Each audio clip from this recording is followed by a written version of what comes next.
Blackstone presents A Down-Home Meal for These Difficult Times. Stories by Meron Hadero. This book is read by Dele Ogundiran, Waceke Wambaa, Emebeit Beyene, Samba Schutte, Benjamin Onyango, and Raymond Karago. He who has 100 miles to walk should reckon 90 as half the journey.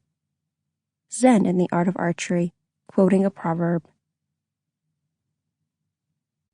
A down-home meal for these difficult times. The Suitcase. Read by Emebeit Beyene.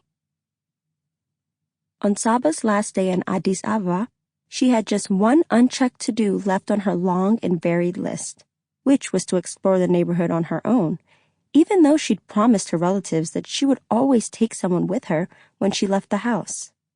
But she was 20, a grown-up, and wanted to know that on her first ever trip to this city of her birth, she'd gained at least some degree of independence and assimilation.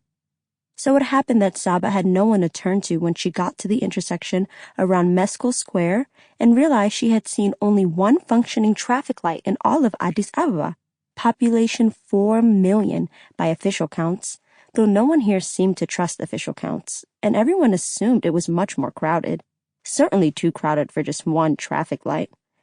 That single, solitary, lonely little traffic light in this mushrooming metropolis was near the old National Theater, not too far from the UN offices, the Presidential Palace, the former African Union, a known, respected part of the city, located an unfortunate mile, a disobliging 1.6 kilometers away from where Samba stood, before a sea of cars contemplating a difficult crossing.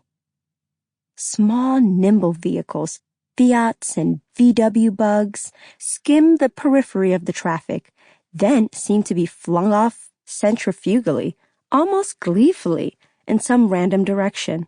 The center was a tangled cluster of cars, slowly crawling along paths that might take an automobile backward, forward, sideward.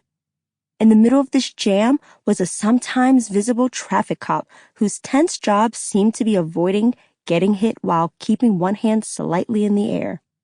He was battered by curses, car horns, diesel exhaust, as he nervously shielded his body and tried to avoid these assaults. Samba quickly saw she couldn't rely on him to help her get across.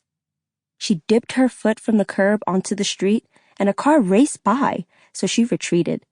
A man walked up next to her and said in English, "True story." Sample complete.